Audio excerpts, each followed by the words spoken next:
Dear students, my well-wishers, all the subscribers and the students who are struggling a lot to win success in the field of competition.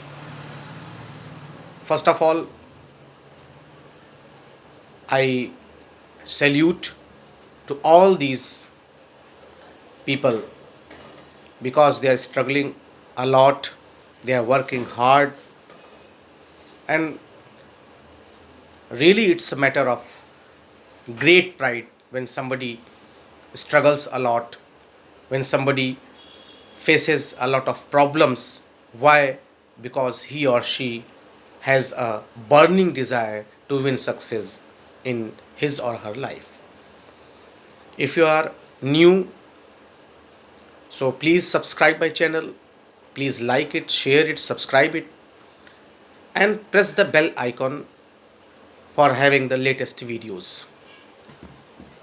मित्रों, साहित्य संघर्ष channel मैं आपके बीच में काफ़ी दिनों से लगातार प्रयास करता हूँ आपको मोटिवेट करने के लिए, आपको जीवन में आगे प्रेरित और प्रोत्साहित करने के लिए।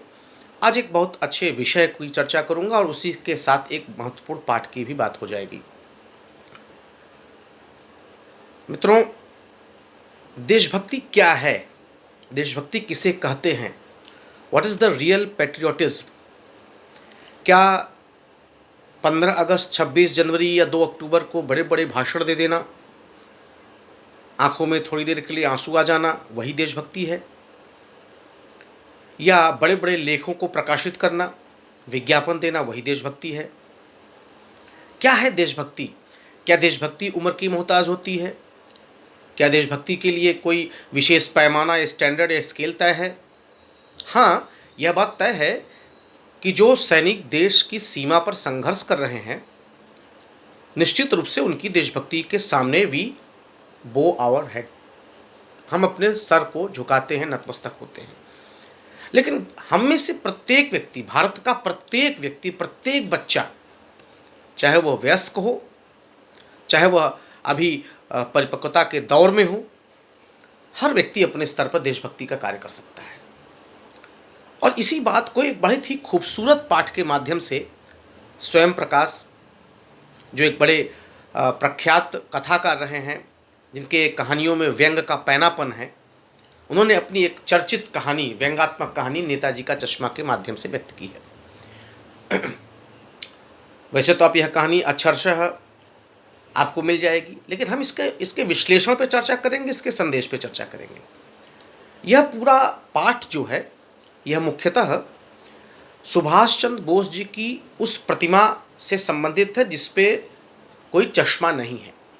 जब भी सुभाष चंद्र बोस की बात आती है तो अनायास हमारे दिमाग में वह एक चित्र उभरता है जिसमें उनकी आंखों पर चश्मा है।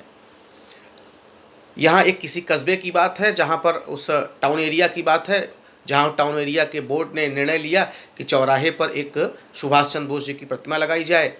अधिक बजट नहीं था, इसलिए स्थानीय किसी व्यक्ति से, जो ड्राइंग मास्टर मान लीजिए, चूँकि यह काल्पनिक बात है, एक संदेश देने के लिए उनसे ही कहा गया। उन्होंने भी एक प्रतिमा बना दी, रख दी, बस्ट प्रतिमा, जो टोपी की नोक से लेकर कोट के दूसरे बटन तक लगभग 2 फुट की प्रतिमा, यानी पूरी आदमकद प्रतिमा नहीं। अब उसमें उसने चश्मा नहीं लगाया, या लगाना भूल गया, या लगाया था टूट गया। यह एक प्रतिमा है और उसी कस्बे से होकर के कोई पात्र है, हालदार साहब, वो वहाँ पर हर 15वें दिन वहाँ से गुजरते हैं। और जब गुजरते हैं, उस देखते हैं कि मूर्ति पर चश्मा जो है वो बदला हुआ रहता है। कई बार वो देखते और उनको प्रसन्नता होती, उनको आश्चर्य भी होता। और एक बार जब उनसे रहा नहीं गया तो उन्होंने चौराहे पर जहाँ वो रुक करके पान खाते थे, उसी पान वाले से पूछ लिया। तो पान वाले ने बताया कि एक कोई कैप्टन है, चश्मा वाला है, जो इसी चश्मे का व्यापारी है, बहुत मरियल सा बूढ़ा सा आदमी है, जो दिव्यांग है। हालांकि इसमें जो है लंगड़ा शब्द है, तो हम तो उसे माननीय प्रधानमंत्री मोदी जी की भाषा में दिव्यांग कहेंगे, क्योंकि वो स्पेशल चाइल्ड है, वो स्पेशल पर्सन है।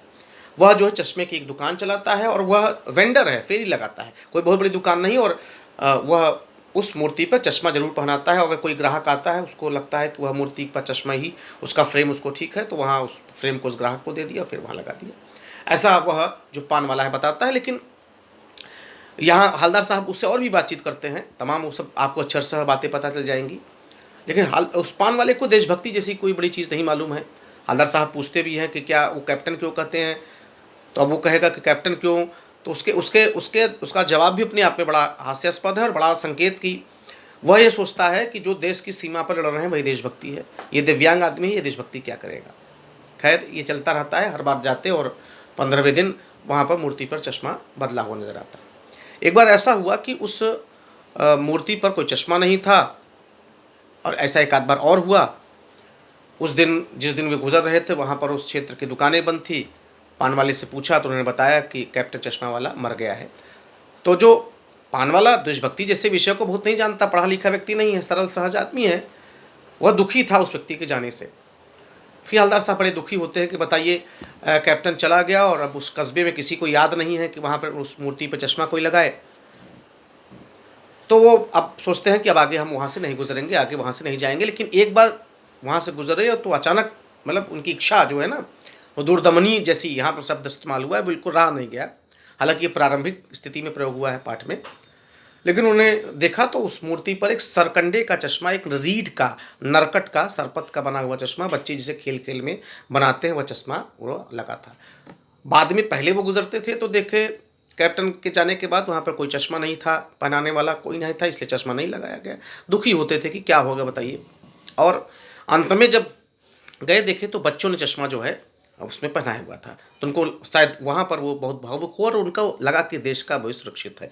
तो एक तो ये कि इस देशभक्ति की कोई सीमा नहीं है, कोई बड़ा छोटा कोई व्यक्ति देशभक्ति के प्रति किए गए कार्य कर सकता है। दूसरा ये कि बच्चे अगर इस तरह का कार्य कर रहे हैं तो निश्चित रूप से देश का भविष्य सुरक्षित है। ये तो हो गया एक बहुत बड़ी बात। अब इस पाठ में क्या है, ये एक व्यंग है।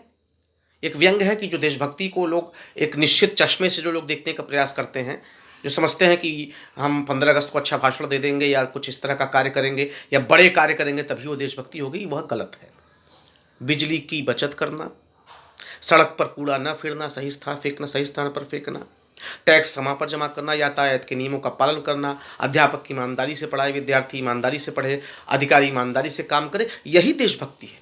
हम आप भी अपने स्तर पर देशभक्ति कर सकते हैं, हमें वहाँ पर जाने की आवश्यकता नहीं है। जहाँ पर हम हैं अपने काम को, नियम को पूरी तरीके से करें।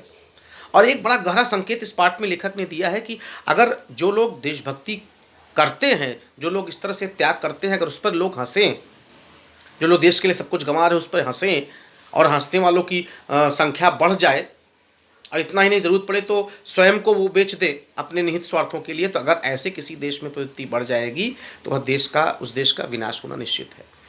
तो देशभक्ति का सबसे बड़ा इसमें पाठ बताया गया, इसलिए कि हम कहीं भी हों, किसी भी स्तर पर देशभक्ति का प्रदर्शन कर सकते हैं। ठीक है, कैप्टन चश्मा वाला नहीं रहा, उस कस्बे में उसके पहले भी किसी ने चश्मा नहीं पहनाया, कैप्टन के जाने के बाद भी कोई नहीं पहनाया, तो क्या हवलदार साहब की भूमिका इसमें संदिग्ध नहीं है? हवलदार साहब खूब स्वयं वो भी इस संदेह के घेरे में आते हैं, वे भी तो पहल कर सकते थे। जीप से जाते आते थे, संपन्न परिवार के निश्चित रूप से रहे होंगे, वो भी एक चश्मा लगवा कर सकते थे। लेकिन देखिए यही पर है कि हम जो है भगत सिंह तो चाहते हैं कि पैदा हो, चंद्रशेखर चाहते हैं पैदा हो, लेकिन पड़ोसी के घर से पैदा हो। हाँ, बच्चों के द्वारा किया गया कार्य निश्चित रूप से यह देश का भविष्य सुरक्षित बताता है। तो बच्चों यह पाठ यह जो है ये व्यंग्यात्मक पाठ है, व्यंग्यपूर्ण कहानी है, और इस तरह से एक व्यंग्य भी एक अपने आप में विधा है। ये पाठ की हमने संक्षिप्त विश्लेषण आपके सामने किया। पाठ को हाँ आप अपने स्तर पे पाठ को किताब को लेकर के पेंसिल के साथ बैठ करके अक्षरशः पढ़िए, और पढ़ने के बाद जो कुछ आप पढ़े हैं उसको शांत होकर के बैठ करके 10-15 मिनट इसे फ्लैशबैक में जाकर के पूरी कहानी की घटनाओं को एक एक करके याद करिए, तो आपका पूरा पाठ तैयार हो जाएगा। और इसके प्रश्नों पर भी निश्चित रूप से इससे प्रश्न बनते हैं, लेकिन पाठ की महत्ता बड़ी अच्छी है। इसलिए आज इतना ही। चैनल पर आप मेरे नए हैं तो इसे अवश्य लाइक करें, शेयर करें, सब्सक्राइब करें, बेल आइकन प्रेस करें और अपने कमेंट्स अवश्य दें, ताकि मैं इनकरेज हो चुकूँ, ताकि मैं इनकरेजमेंट मेरा बढ़े, मैं इंस्पिरेशन की ओर आगे बढ़ूँ और कुछ और अच्छा करने का प्रयास करूँ। मैं सीधे सरल सहज रूप में आपके बीच उपस्थित हूँ। आपको कोई समस्या भी हो तो आप भी कमेंट के माध्यम से पूछ सकते हैं। धन्यवाद। मैं अतुल मिश्र।